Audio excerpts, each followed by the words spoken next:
अस्सलाम वालेकुम, this is engineer Farhan Tanvir और आप देख रहे हैं मैक्सिमा एजुकेशन मास्टर का यूट्यूब चैनल। आज का लेक्चर हमारा 9 केमिस्ट्री के लेक्चर की सीरीज़ का लेक्चर नंबर 5 है और आज के लेक्चर में हम पढ़ेंगे इन टॉपिक्स के बारे में।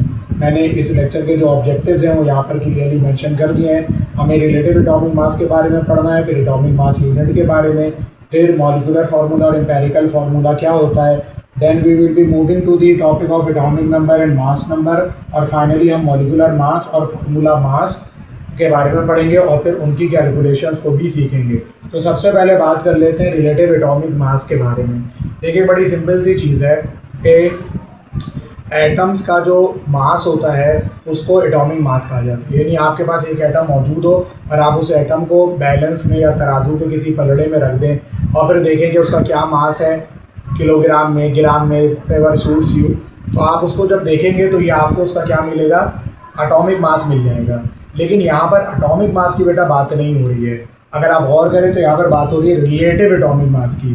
और जब भी रिलेटिव की बात आ जाती है तो आप किसी कैलकुलेशन को जब परफॉर्म करते हैं तो रिलेटिव कैलकुलेशन का मतलब ये होता है कि उस कैलकुलेशन को आप किसी और स्टैंडर्ड के तहत परफॉर्म कर रहे हैं।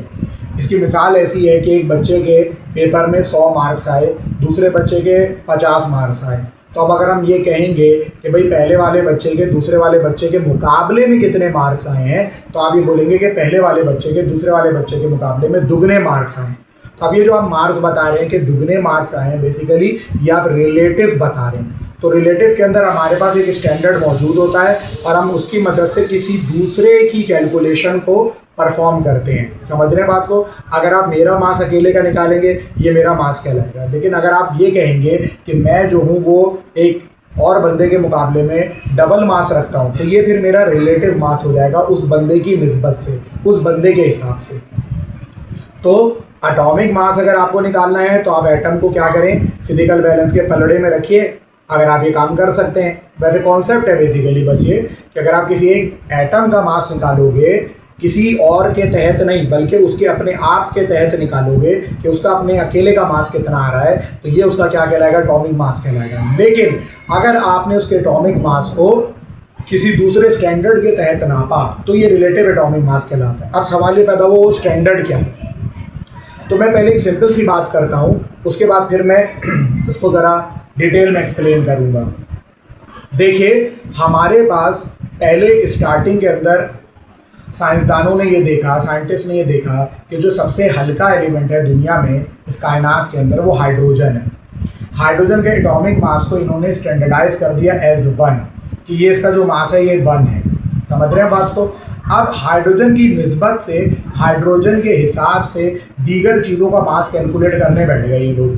मिसाल इसकी मैं आपको एक दे देता हूँ कि अगर आपके पास एक तरफ कैल्शियम का एटम मौजूद है, कैल्शियम का एटम कहाँ पर मौजूद है, तराजू के एक पलड़े में कैल्शियम का एटम मौजूद है, और दूसरी तरफ आप हाइड्रोजन रखेंगे तो कैल्शियम का एटम हाइड्रोजन के मुकाबले में भारी है। अब कितना भारी है उसका आपको ऐसे पता चलेगा कि आप दूसरे वाले पलड़े के अंदर हाइड्रोजन के एटम रखना शुरू कर दो, रखते रहो रखते रहो रखते रहो। 40 जब आप हाइड्रोजन के एटम्स दूसरे पलड़े में, तराजू के दूसरे पैन में रख देंगे तो फिर कैल्शियम का और कैल्शियम वाला पलड़ा और वो पलड़ा जिसके अंदर हाइड्रोजन के 40 एटम मौजूद थे, ये दोनों पैन या ये दोनों पलड़े क्या हो जाएंगे, बराबर हो जाएंगे। बात आपको समझ में आ रही है। तो फिर आप ये कहेंगे कि कैल्शियम का एटम हाइड्रोजन के मुकाबले में 40 टाइम्स हैवियर है। अब आपको कॉन्सेप्ट समझ आ रहा है कि कैल्शियम का एटम हाइड्रोजन के मुकाबले में 40 टाइम्स हैवियर है। हाइड्रोजन को हमने क्या माना हुआ था, 1 माना हुआ था, ये हमारा स्टैंडर्ड था। तो कैल्शियम का एटॉमिक मास 40 हो गया। ये जो 40 हमने बताया है, चूंकि इसमें हमने हाइड्रोजन को अपने रेफरेंस के तौर से बेटा इस्तेमाल करा है, इसलिए ये कहलाएगा कैल्शियम का रिलेटिव एटॉमिक मास। अब मैं एक और बात आपके सामने रखना चाहता हूँ, और वो बात क्या है, एक और एग्जाम्पल लगते हैं कि हमारे पास फिर से 2 पलड़े मौजूद हैं। एक पलड़े में हमारे पास कौन मौजूद है, लेट्स से सोडियम मौजूद है, और जो दूसरा पलड़ा है उसमें फिर हमने हाइड्रोजन को रखना शुरू कर दिया।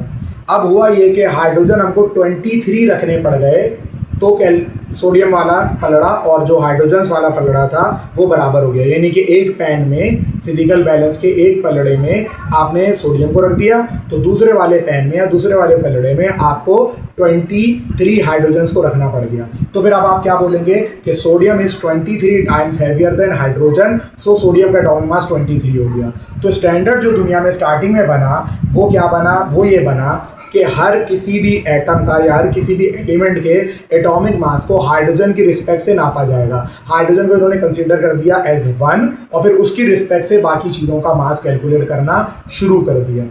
एक मसला हो गया, सवाल ये पैदा हुआ, क्या मसला हो गया भाई? मसला बेटा ये हुआ कि हाइड्रोजन को जब तक स्टैंडर्ड बनाया हुआ था मामला चल रहा था, ठीक चल रहा था। इशू ये आया कि हाइड्रोजन के आइसोटॉप्स डिस्कवर हो गए। अभी आपको कॉन्सेप्ट नहीं है आइसोटॉप्स का, या हो सकता है आपने 8 क्लास वगैरह में आइसोटॉप्स के बारे में पढ़ा होगा। जिन लोगों को आइसोटॉप्स का कॉन्सेप्ट नहीं है उनके लिए मैं भी थोड़ा सा बता देता हूँ, बाकी आप डिटेल के अंदर इंशाल्लाह ताला पढ़ोगे कि आइसोटॉप्स क्या होते हैं। आइसोटॉप्स एक ही एलिमेंट के एटम होते हैं, लेकिन उनका ना एटॉमिक मास अलग अलग होता है, या कह लो उनका मास नंबर अलग अलग होता है। ज़्यादा बेहतर वर्ड है कि मास नंबर उनका अलग होता है। एटॉमिक नंबर सेम होता है लेकिन मास नंबर अलग अलग होता है, और उनका एटॉमिक मास भी अलग अलग होता है। क्या चीज़ सेम होती है? Atomic number. एटॉमिक नंबर हम आज के टॉपिक में आगे चलकर पढ़ाएंगे आपको। तो हुआ ये, अभी आपको कुछ भी नहीं बात समझ में आई तो आप ऐसा समझें कि हाइड्रोजन जो हमने स्टैंडर्ड बनाई हुई थी, जिसको हम 1 कंसिडर किया करते थे, तो प्रॉब्लम ये हुई कि हाइड्रोजन जो 1 वाली थी उसके अलावा एक और हैवी हाइड्रोजन डिस्कवर हो गई, जिसका जो कि पहली वाली हाइड्रोजन के मुकाबले में 2 गुना भारी थी। फिर कुछ दिन गुजरे, एक तीसरी हाइड्रोजन भी डिस्कवर हो गई, यानी अब हमारे पास 3 हाइड्रोजन थी। एक जिसको स्टैंडर्ड हमारा ओरिजिनल वाला था, इसको हमने 1 कंसिडर किया था, लेकिन फिर एक और हाइड्रोजन आ गई जो उसके मुकाबले में 2 गुना ज़्यादा भारी थी, और फिर एक और हाइड्रोजन आ गई जो उसके मुकाबले में 3 गुना भारी थी। मैं इनके नाम भी आपको बता देता हूँ। उन हाइड्रोजन्स को, जो सबसे सिंपल हाइड्रोजन थी उसको प्रोटियम कहते हैं, जो दूसरी हैवी हाइड्रोजन है उसको ड्यूट्रियम कहते हैं, और जो सुपर हैवी हाइड्रोजन है इसको ट्राइटियम कहते हैं। तो ये बेसिकली आइसोटॉप्स हैं, किसके? हाइड्रोजन के आइसोटॉप्स हैं। यानी कोई आपसे पूछे कि हाइड्रोजन कितनी तरह की मिलती है, आइसोटॉप्स ऑफ हाइड्रोजन कितने हैं, तो आपने बोलना है प्रोटियम जो नॉर्मल 1 के हिसाब से समझ लो, यानी 1 टाइम्स हैवियर, ड्यूट्रियम जो उसके मुकाबले में दुगना भारी, ट्राइटियम जो उसके मुकाबले में 3 गुना भारी। अब प्रॉब्लम ये हुई भाई कि जब आपने स्टैंडर्ड बनाया था हाइड्रोजन का, तो सर तो हाइड्रोजन एक ही थी, तो आप उसके हिसाब से, और आपने उसको कंसिडर भी किया था कि ये मेरी हाइड्रोजन है, इसका मैं एटॉमिक मास 1 कंसिडर कर रहा हूँ। तो फिर आप उसके रिस्पेक्ट से बाकी एलिमेंट्स का क्या किया करते थे? एटॉमिक मास देख लिया करते थे कि बाकी एलिमेंट्स उस हाइड्रोजन के मुकाबले में, प्रोटियम वाली हाइड्रोजन के मुकाबले में कितना गुना भारी हैं। अब तो प्रॉब्लम हो गई। अब तो हुआ है कि हाइड्रोजन ड्यूट्रियम वाली भी आ गई, ट्राइटियम वाली भी आ गई।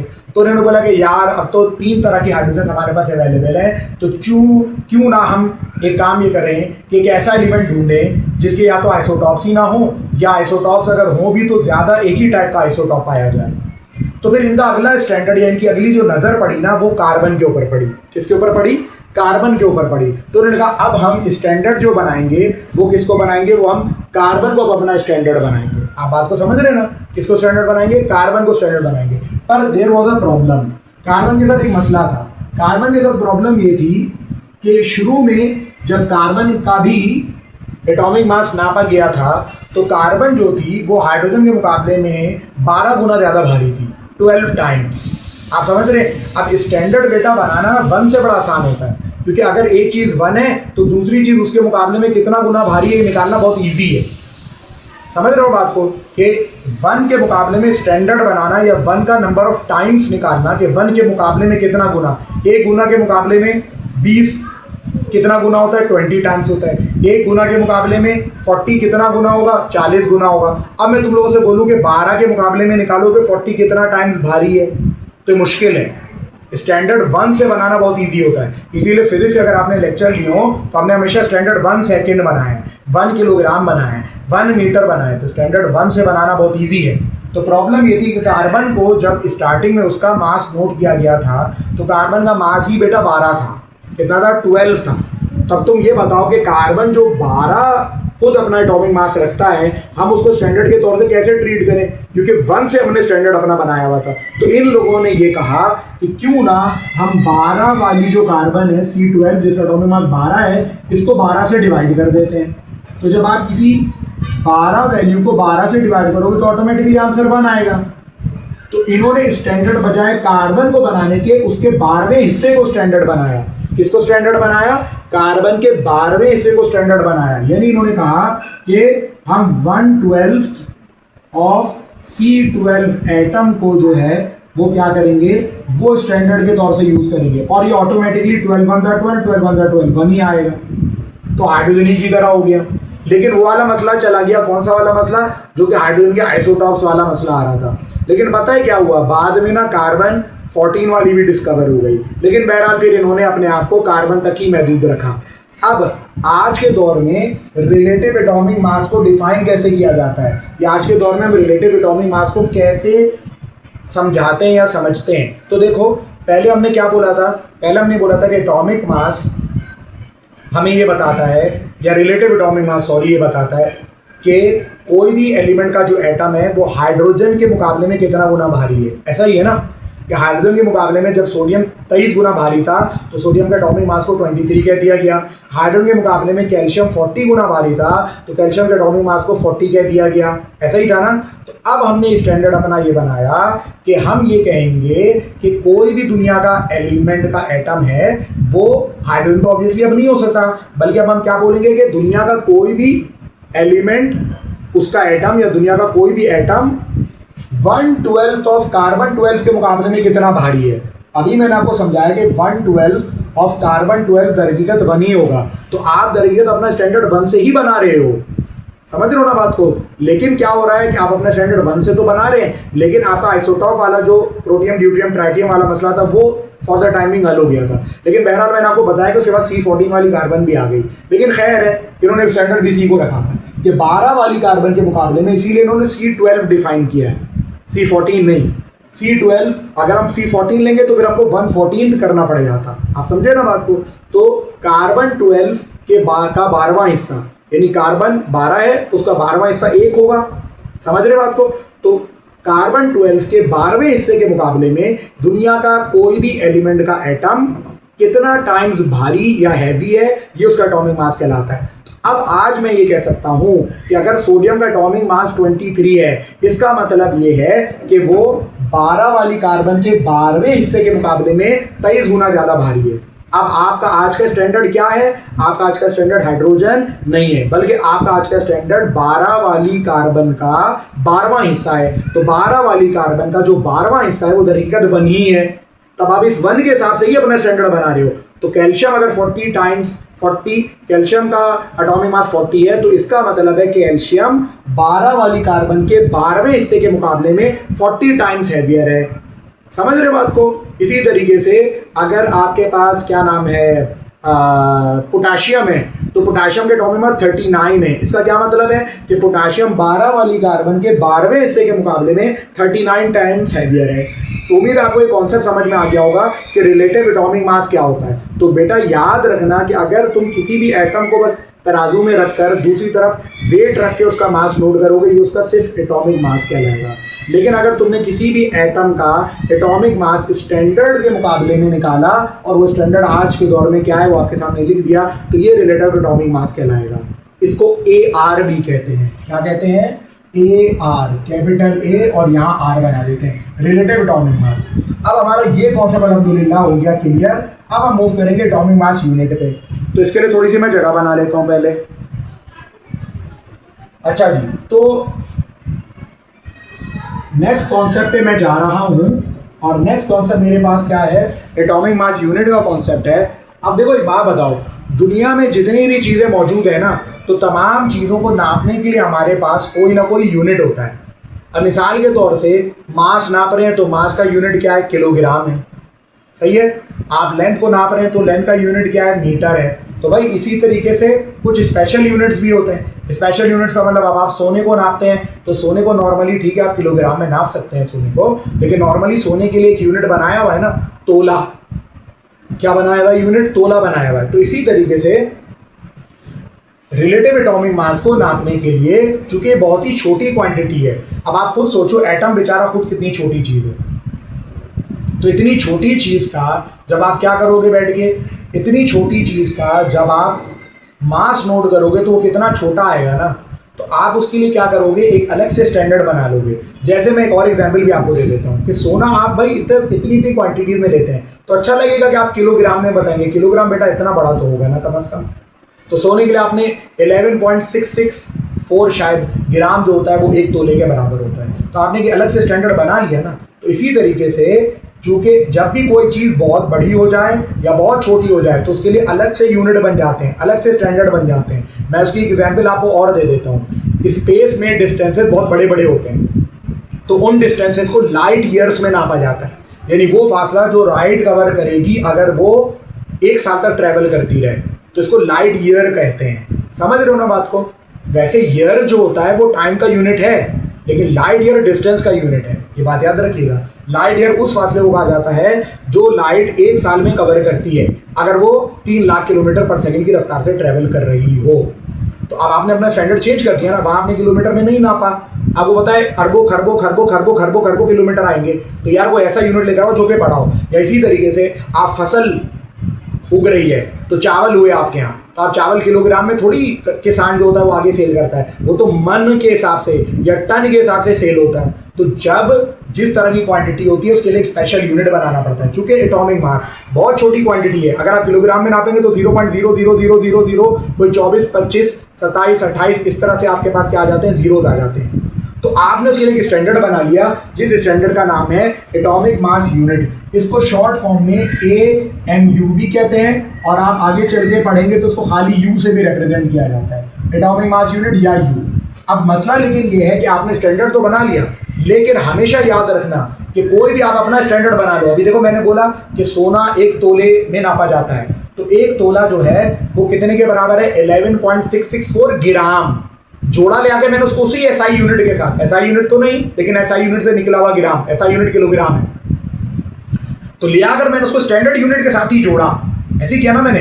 तो बिल्कुल इसीलिए जब आप एटॉमिक मास यूनिट आपने एक नया यूनिट बना लिया तो आप उसको एक ओरिजिनल यूनिट के साथ अपना जरूर जोड़ेंगे। ओरिजिनल यूनिट आपके क्या है, किलोग्राम है या ग्राम है, जो कि असल यूनिट थे। किलोग्राम आपका यूनिट SI सिस्टम में होता है, ठीक है ना, CGS सिस्टम के अंदर आपके पास ग्राम होता है। So you have to connect the atomic mass unit, that is a specially designed unit for measuring the atomic masses, to the standard unit of kilogram or gram. Those are the SI units. So अगर आपसे कोई पूछे कि एक atomic mass unit ठीक है हम नाप लेंगे, लेकिन एक एटॉमिक मास यूनिट किलोग्राम या ग्राम में कितना बनता है, तो भाई बहुत ही कम बनता है। बनता कितना वो मैं लिख देता हूँ। ये वैल्यू बनती है आपकी 1.67, बहुत सारे लोग 1.66 भी लिख देते हैं, खैर है, 10 की पावर -27 किलोग्राम। और अगर आप इसको ग्राम में कन्वर्ट करेंगे तो 1000 से मल्टीप्लाई कर लीजिए, ये वैल्यू -24 ग्राम बन जाएगी। तो ये जो वैल्यू मैंने आपके सामने लिखी है 1.67 10 की पावर -27 या 1.67 10 की power -24, this is the atomic mass unit. इसको एटॉमिक मास यूनिट कहा जाता है, यानी एक एटॉमिक मास यूनिट इतना किलोग्राम के बराबर होता है। अब सोचो अगर तुम इसको किलोग्राम में बेटा लिखते तो 10 की पावर -27 का मतलब है जीरो के बाद ना, पॉइंट के बाद 26 जीरो, 1 2 3 4 5 6 7 8 9 10 11 12 13 14 15 16 17 18 19 20 21 22 23 24 25 26 फिर 167। अच्छा लगता है ये लिखना, तो इतनी छोटी वैल्यू थी, इसलिए इसके लिए आपने एक स्पेशल यूनिट बना दिया AMU या U का। तो उम्मीद है ये वाला कॉन्सेप्ट भी आपको क्लियर हो गया होगा, किसका, एटॉमिक मास यूनिट का। तो किसी भी एटम के मास को नापना है, किसी मॉलिक्यूल के मास को नापना है, किसी भी चीज के मास को नापना है जो एटॉमिक लेवल के ऊपर है, AMU में नाप लेना भाई, ठीक है। आगे चलते हैं, नेक्स्ट कॉन्सेप्ट पर आ जाते हैं। अब हम जो कॉन्सेप्ट देखने जा रहे हैं वो पहले मैं मॉलिक्यूलर फार्मूला पढ़ाऊंगा बेटा, फिर एम्पेरिकल फार्मूला पढ़ाऊंगा, ठीक है। बुक में उल्टा हुआ है लेकिन बहरहाल, और क्यों हुआ है वो भी मैं आपको बता दूंगा, लेकिन पहले मैं जरा पढ़ा दूं कि मॉलिक्यूलर फार्मूला क्या होता है। पहले हम बात करने आ रहे हैं मॉलिक्यूलर फार्मूला की, और इसको मैं एग्जाम्पल से समझाऊंगा। मैं आपके सामने ग्लूकोज का मॉलिक्यूलर फार्मूला लिख रहा हूं, और ग्लूकोज का मॉलिक्यूलर फार्मूला होता है C6H12O6। अब मैं आपसे पूछना चाहता हूं कि ये मॉलिक्यूलर फार्मूला जो ग्लूकोज का मैंने आपके सामने लिखा है ये आपको क्या बता रहा है। तो भाई अगर मैं आपसे पूछूं ना ये आपको क्या बता रहा है, तो आप ये कहेंगे कि सर ये मुझे बता रहा है कि मेरे ग्लूकोज के मॉलिक्यूल में कौन कौन से एलिमेंट्स मौजूद हैं। बताओ कौन कौन से एलिमेंट्स हैं, कार्बन है, हाइड्रोजन है और ऑक्सीजन है, ये 3 एलिमेंट्स मेरे पास मौजूद हैं। दूसरी चीज ये क्या बता रहा है, दूसरी चीज बेटा ये बता रहा है कि हर एलिमेंट के कितने कितने एटम्स हैं, इनकी एग्जैक्ट तादाद बता रहा है कि कार्बन के 6 एटम हैं, हाइड्रोजन के 12 हैं और ऑक्सीजन के 6 एटम हैं। तो बेसिकली मॉलिक्यूलर फॉर्मूला ये बताता है कि किसी भी कंपाउंड के मॉलिक्यूल के अंदर हमारे पास कौन कौन से एलिमेंट्स हैं, कौन कौन से टाइप के एलिमेंट्स हैं, और उन एलिमेंट्स के एटम्स की एग्जैक्ट तादाद अभी हमें बता देता है। ये होता है मॉलिक्यूलर फॉर्मूला। अब सवाल ये पैदा हुआ कि एम्पिरिकल फॉर्मूला फिर क्या करता है। तो एक बात बताओ कि क्या मैं ये चीज रेशो की फॉर्म में लिखी है? क्या मेरे पास कोई ऐसा नंबर है जो इन तीनों नंबरों को डिवाइड कर दे? बिल्कुल है, 6 है। 6 1 जा 6, 6 2 जा 12 और फिर 6 1 जा 6। अब बताओ जो मेरे पास फॉर्मूला बना वो क्या बना? अब मेरे पास फॉर्मूला बना C1H2O1। 1 में से लिखते ही नहीं है, बस ये बन गया CH2O। ये जो फॉर्मूला आपके सामने अब तैयार हुआ, ये कब आया आपके पास? जब आपने जो डिफरेंट एलिमेंट्स के एटम्स थे एक मॉलिक्यूल में, आपने उनका रेशो कैलकुलेट कर लिया, सिंपलेस्ट रेशो कैलकुलेट कर लिया। सिंपलेस्ट रेशो का मतलब होता है इससे छोटा और हो नहीं सकता। और क्या कम करोगे इसको तुम लोग? इसी तरीके से एग्जांपल और देता हूं मैं आपको। बेंजीन। बेंजीन एक कंपाउंड है जिसके बारे में आप लोग सेकेंड ईयर में बहुत डिटेल में भी पढ़ेंगे। C6H6 ये इसका मॉलिक्यूलर फॉर्मूला है। ये क्या बता रहा है? In a molecule of benzene there are 2 elements, carbon and hydrogen. ये 2 एलिमेंट्स आपके पास बेंजीन के मॉलिक्यूल में मौजूद है जो कि कार्बन और हाइड्रोजन है, और उन एलिमेंट्स के एटम्स की एग्जैक्ट तादाद भी बता रहे हैं, 6 और 6। लेकिन अगर मैं आपसे बोलूं नहीं मुझे इसका एम्पिरिकल फॉर्मूला निकाल कर दो, तो तुम लोग क्या करोगे? रेशो पढ़ोगे, 6 1 जा 6, 6 1 जा 6। अब इसका क्या बना एम्पिरिकल फॉर्मूला इस पूरी वर्किंग का? इसका फॉर्मूला बन गया CH। तो अब ये जो फॉर्मूला आपके सामने लिखा हुआ है ये आपको सिंपलेस्ट रेशो बता रहा है। तो ऐसा फॉर्मूला जो आपको मॉलिक्यूल के अंदर जो एलिमेंट्स हैं उनके एटम्स का एग्जैक्ट तादाद बता दे वो मॉलिक्यूलर फॉर्मूला, और ऐसा फॉर्मूला जो आपको एग्जैक्ट तादाद ना बताए बल्कि उनके मॉलिक्यूल्स के एटम्स के दरमियान में सिंपलेस्ट रेशो बेटा बता दे, रेशो, उसको क्या कहोगे आप? Empirical formula. अब एक जुमला कहा जाता है, तो this is the empirical formula of benzene, this is the empirical formula of glucose. कुछ चीजें बेटा दुनिया में ऐसी होती हैं जिनका एम्पिरिकल फॉर्मूला और मॉलिक्यूलर फॉर्मूला सेम ही होता है। एग्जांपल दूं मैं आपको, पानी H2O। अब इसको कहां से सिंपलीफाई करोगे? मॉलिक्यूलर फॉर्मूला ये बता रहा है कि there are 2 elements, hydrogen and oxygen, और दोनों का एलिमेंट क्या, एटम का तादाद क्या है? हाइड्रोजन रेशो ऑक्सीजन 2:1 है। ये फर्दर सॉल्व ही नहीं हो सकता। तो इसका एम्पिरिकल फॉर्मूला और इसका मॉलिक्यूलर फॉर्मूला दोनों सेम हुआ। तो एम्पिरिकल फॉर्मूला सिंपलेस्ट रेशो बताता है एटम्स के दरमियान, और मॉलिक्यूलर फॉर्मूला जो एटम्स की एग्जैक्ट तादाद होती है उसके बारे में बताता है। अब एक जुमला बोला जाता है और वो ये कहा जाता है कि मॉलिक्यूलर फॉर्मूला हमेशा एम्पिरिकल फॉर्मूला से डिराइव होता है। मॉलिक्यूलर फॉर्मूला हमेशा एम्पिरिकल फॉर्मूला से निकलता है। और ये मैं आपको करके भी दिखाता हूँ। ये बताइए कि ग्लूकोज का, बल्कि मैं थोड़ी सी जगह बना लेता हूँ ताकि फिर मैं सुकून से काम अपना कर सकूं।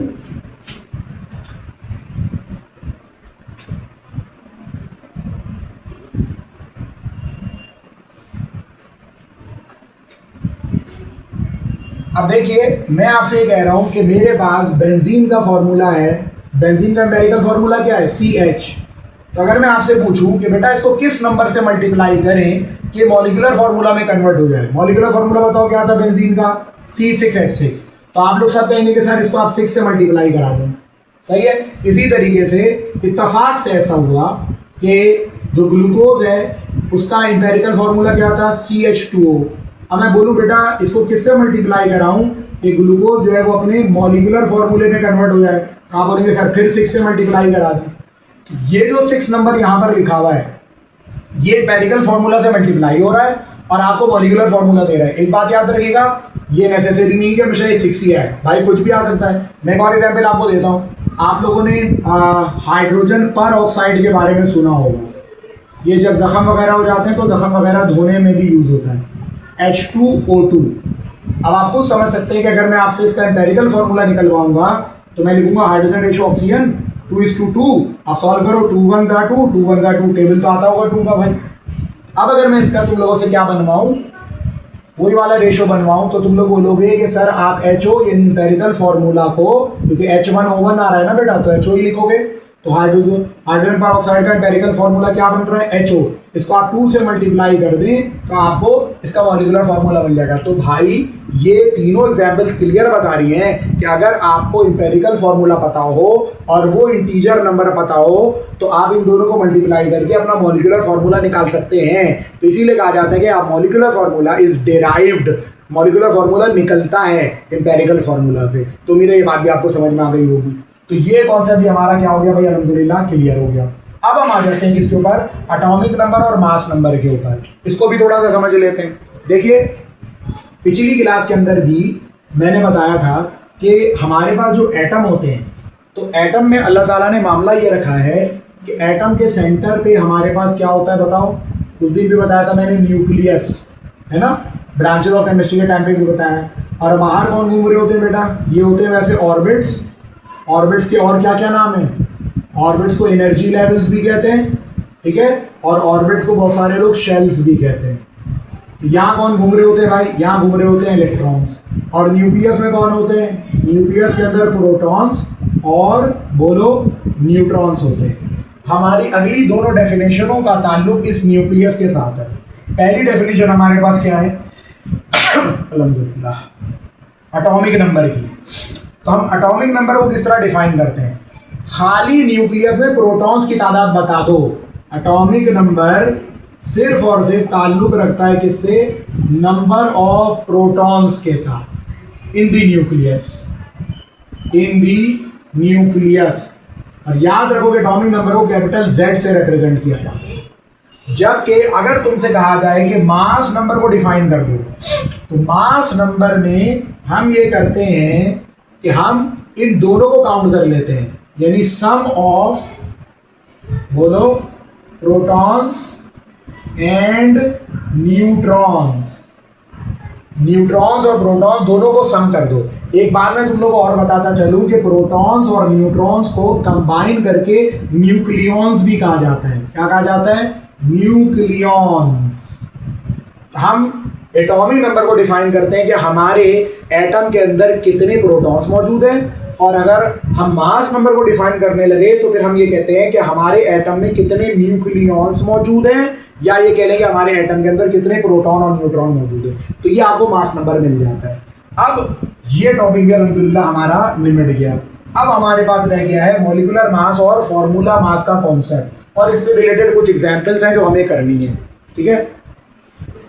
तो जनाब पहले तो हम आ जाते हैं किसके ऊपर, अच्छा एक दो एग्जाम्पल्स मैं इससे रिलेटेड भी आपको करवाना चाह रहा हूँ, बुक मेरे पास मौजूद है।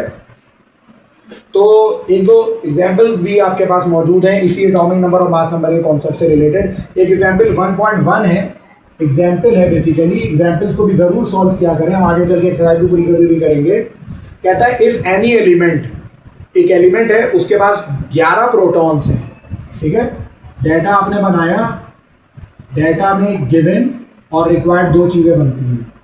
तो नंबर ऑफ प्रोटॉन्स 11 हैं। अच्छा जनाब, नंबर ऑफ न्यूट्रॉन्स 12 हैं, नंबर ऑफ न्यूट्रॉन्स 12 हैं। रिक्वायर्ड में बेटा तुम लोगों को क्या है, आओ वो देख ले।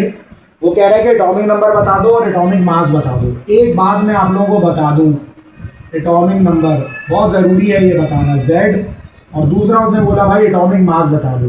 पता है आपकी बुक में एक बहुत बड़ी गड़बड़ हुई हुई है, और वो क्या हुई है कि आपकी बुक ने जो एटॉमिक मास बोला है ना, वो प्रोटॉन और न्यूट्रॉन की तादाद को ऐड करके बोला है। बिल्कुल गलत है ये कॉन्सेप्ट। रिलेटिव एटॉमिक मास की सही डेफिनेशन दी है बुक ने, लेकिन बुक ने जो एटॉमिक मास की डेफिनेशन दी है उसमें उसने लिख दिया है, उसमें उसने मास नंबर की डेफिनेशन दे दी और उसको एटॉमिक मास कह रहा है।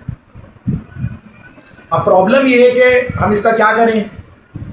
तो वैसे तो मैं आपको बता रहा हूँ कि भाई अगर कोई आपसे एटॉमिक मास बोलता है तो आप बोलो कि एटम का अकेले का मास कितना आ रहा है, उसको तराजू में रख दिया जाए। तो रिलेटिव एटॉमिक मास पे मैंने बहुत बड़ी तकरीर कर ली। एटॉमिक नंबर मैंने बता दिया, प्रोटॉन की तादाद को कहते हैं। मास नंबर भाई प्रोटॉन प्लस न्यूट्रॉन को कहते हैं, लेकिन आपकी बुक एटॉमिक मास उसको बोले आ रही है। बहरहाल अब मैं क्या करूँ, ठीक है ना, ये बोर्ड को हमने आइडेंटिफाई तो कर दिया है कि भाई ये गड़बड़ है, बहरहाल वो देख लें। तो एटॉमिक मास यहाँ पर वो कह रहा है, लेकिन मैं आपको क्या बोलूँगा, ये कॉन्सेप्ट गलत है। बेसिकली वो आपसे बोल रहा है कि मास नंबर निकालें। इत्तेफाक से मास नंबर को भी कैपिटल ए से रिप्रेजेंट करते हैं, इसको भी कैपिटल ए से करते हैं, लेकिन इसके साथ आर लगाते हैं क्योंकि रिलेटिव एटॉमिक मास होता है। अब आपको भी थोड़ी देर पहले मैं पढ़ा चुका हूँ कि Z जो है बेटा वो क्या होता है, सॉल्यूशन की हमने हेडिंग लगाई, Z प्रोटॉन्स की तादाद को कहा जाता है, प्रोटॉन आपके पास 11 है, और mass number protons plus neutron को कहा जाता है, तो 11 प्लस 12 ये मिलकर आपके पास हो गया 23। This is your answer. इतना सिंपल सा क्वेश्चन था ये। अच्छा जनाब, अगला क्वेश्चन हमारे पास एग्जाम्पल नंबर 1.2 है, इसको देख लेते हैं। 1.2 का डाटा थोड़ा सा मुख्तलिफ है, ये आपने नोट कर ही लिया होगा। 1.2 में हमसे कह रहा है कि how many protons and neutrons are there. Proton और न्यूट्रॉन हमें निकालने कह रहा है, और हमें जो उसने चीज़ें दी हुई है ना, उसमें ए और जेड दिया हुआ है। क्या दिया हुआ है? ए और जेड, ये दो चीज़ें हमें इन्होंने दी हुई हैं।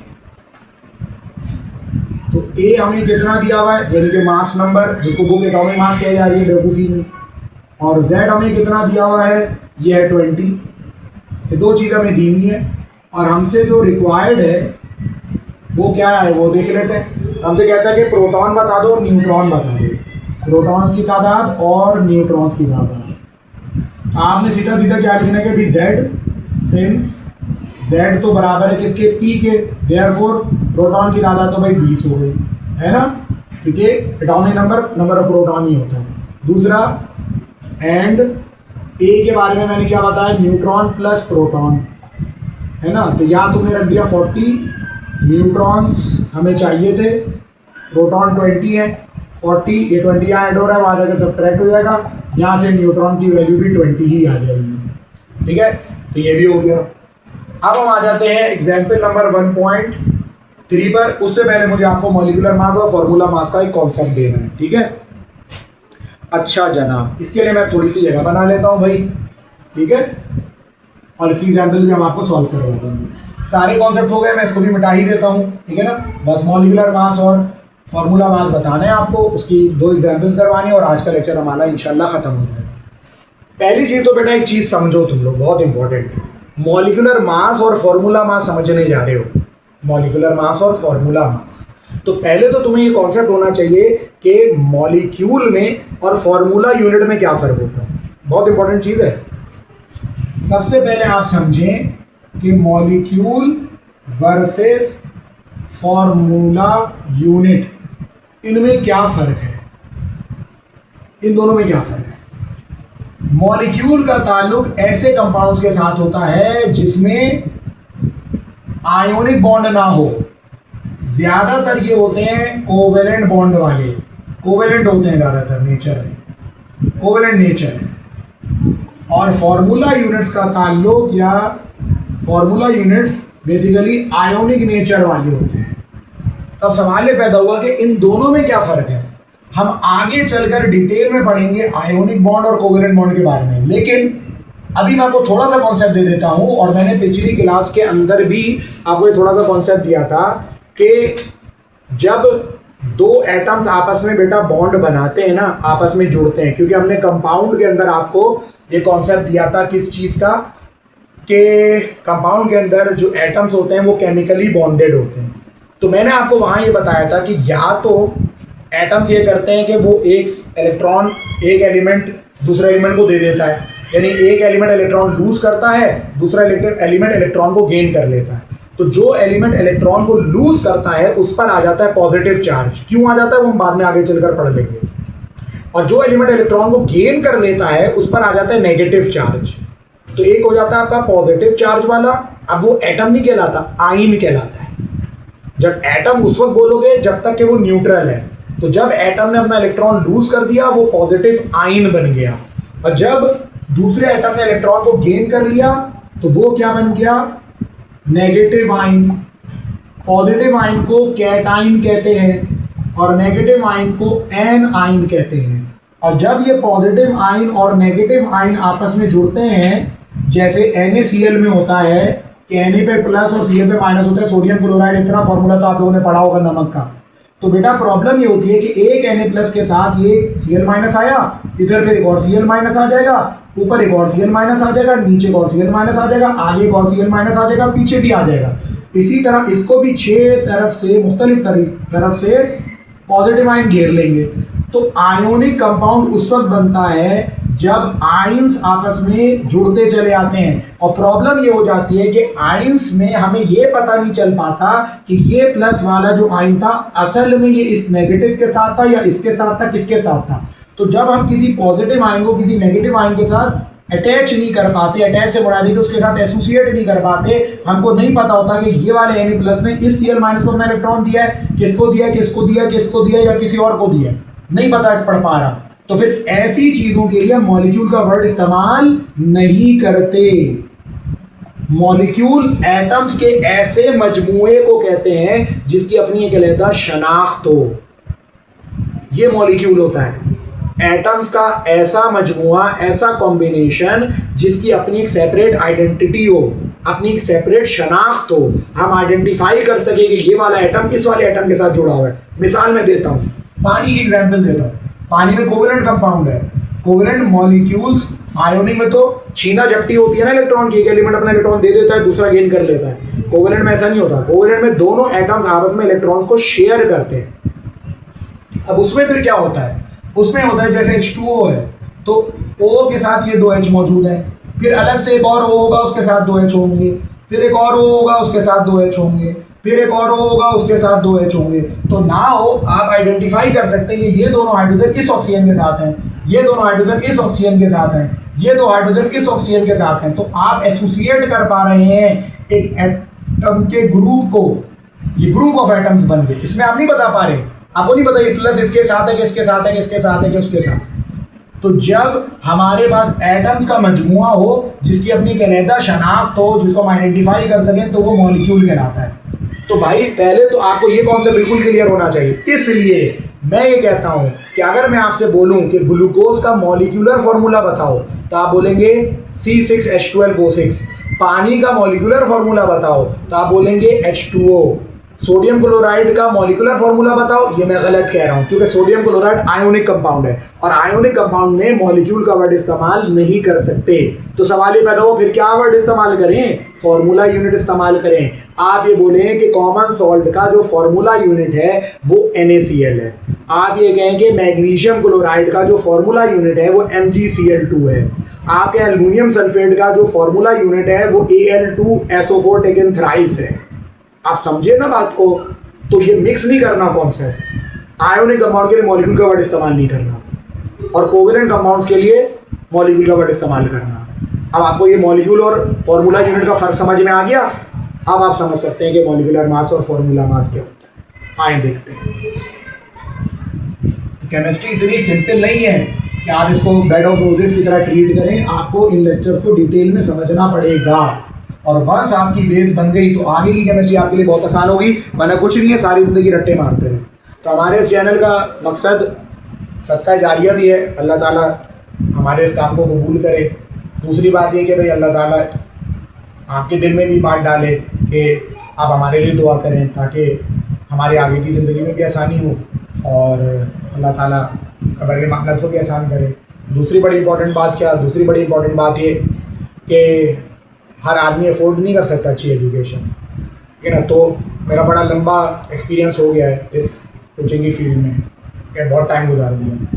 अब वक्त है, मेरा ख्याल है कि मुझे भी क्या करना चाहिए, इस चीज़ को फ्री फॉर ऑल करना चाहिए ताकि कि जो भी मैंने सीखा है वो बाकी बच्चों तक भी क्या हो, मुंतकिल हो। तो आप भी हमारे लिए दुआ करिएगा कि अल्लाह ताला हमारे लिए आगे के लेक्चर्स को बनाना भी आसान करे, क्योंकि लेक्चर बनाना, उसकी एडिटिंग करना, सारा काम मैं खुद ही कर रहा होता हूँ।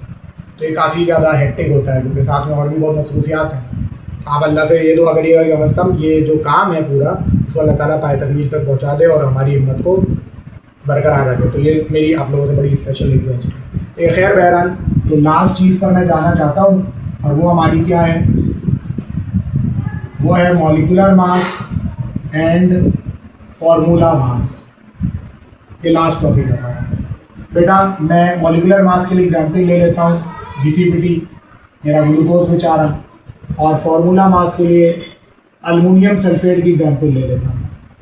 अच्छा, मैं ना नेक्स्ट लेक्चर में करूँगा, कुछ हमारे पास आई भी है रिक्वेस्ट कि कंपाउंड बनाना सिखा दें। वैलेंसी तो मैंने पढ़ाई थी, हमारे कोर्स में कंपाउंड बनाना है नहीं, लेकिन एक कुछ फार्मूलाज और कुछ कंपाउंड्स आप बड़ी इजीली बना सकते हैं अगर आपको वैलेंसी पता हो।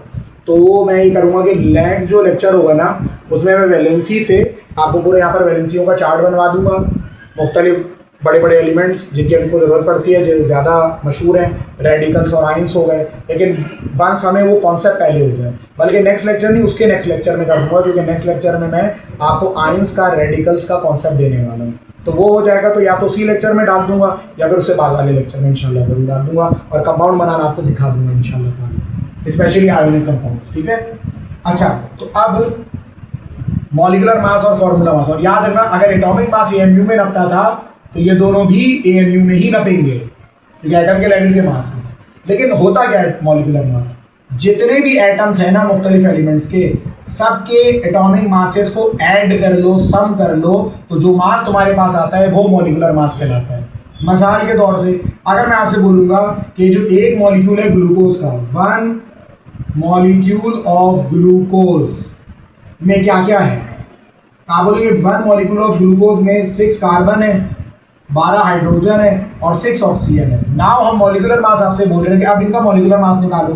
तो कार्बन का बेटा एटॉमिक मास होता है 12 AMU, तो 6 कार्बन होगा, 6 × 12 हो जाएगा। हाइड्रोजन का एटॉमिक मास 1 होता है और ऑक्सीजन का एटॉमिक मास 16 होता है। अब ये एटॉमिक मासेज आप लोगों को याद भी कर लेने चाहिए। वैसे ये है कि पेपर के अंदर एटॉमिक मासेज दिए हुए होते हैं, लेकिन इतने मशहूर मासेज होते हैं ना कि याद हो जाते हैं, नहीं भी हो रहे चले खैर, पेपर में आपको मौजूद होंगे कि भाई कार्बन का 12 होता है, हाइड्रोजन का 1 होता है, ऑक्सीजन का 16 होता है। तो ये बन गया 72, 12 1 12, 16 6 96। इन तमाम को बेटा ऐड कर दोगे तो 180 AMU आ जाएगा। ये है मॉलिक्यूलर मास ग्लूकोज का। क्या ये क्यों है मॉलिक्यूलर मास? क्योंकि ग्लूकोज आयोनिक कंपाउंड नहीं है, तो उसमें मॉलिक्यूल नहीं होते। तो जब मॉलिक्यूल नहीं होते तो क्या, सॉरी, ग्लूकोज आयोनिक कंपाउंड नहीं है, उसमें फॉर्मूला यूनिट्स नहीं होते। फॉर्मूला यूनिट्स नहीं होते तो फिर मॉलिक्यूल ही होते होंगे, मॉलिक्यूल होते होंगे तो उनका ही मॉलिक्यूलर मास है। अब यहाँ आ जाओ, 2 एल्युमिनियम है मेरे पास, ये 2 लगा हुआ है। तो अगर मैं आपसे पूछूं ये एल्युमिनियम सल्फेट है, SO4 सल्फेट को कहते हैं, इसका नाम क्या है? Aluminium sulphate. बाद में मैंने बताया कि मैं ये सिखा दूंगा आपको। तो एक एल्युमिनियम का चार्ट से या पेपर में आपको दिया होगा 27 AMU होता है, 2 है मेरे पास। सल्फर एक नहीं है बेटा, ये देखो बाहर 3 लगा हुआ है, तो 1 3 3 सल्फर है। एक सल्फर का 32 होता है, मुझे ज़बानी याद है, मैं लिख दे रहा हूँ। ऑक्सीजन का भी मैंने बताया 16 है, लेकिन ऑक्सीजन 4 नहीं है, बाहर 3 भी लगा हुआ है, 4 3 12। अब ये टोटल आपको करना पड़ेगा, ये 54 हो जाएगा, ये 96 हो जाएगा, 160 और 32 और 192 ये हो गया। तो अब आप इस टोटल करें कि कितना बनता है, 6 और 4 10 12, एक कैरी चला गया, 10 और 9 19, खाली 342 AMU बन गया। तो ये आपके पास फॉर्मूला मास आ गया एल्युमिनियम सल्फेट का। Why formula mass? क्योंकि एल्युमिनियम सल्फेट आयोनिक कंपाउंड है, तो जो भी आयोनिक कंपाउंड होगा उसका फॉर्मूला मास होगा, जो भी मॉलिक्यूलर कंपाउंड होगा उसका मॉलिक्यूलर मास होगा। हम आगे चलेंगे, इसकी एक्सरसाइजेस और भी करेंगे, और भी आपसे मॉलिक्यूलर मास और फॉर्मूला मासेस निकलवाएंगे। आप चाहें तो इसका स्क्रीनशॉट ले लें या नोट कर लें, इसको जैसा करना है। इंशाअल्लाह ताला नेक्स्ट लेक्चर में फिर इसके आगे काम करेंगे। तब तक के लिए अस्सलाम वालेकुम व रहमतुल्लाह।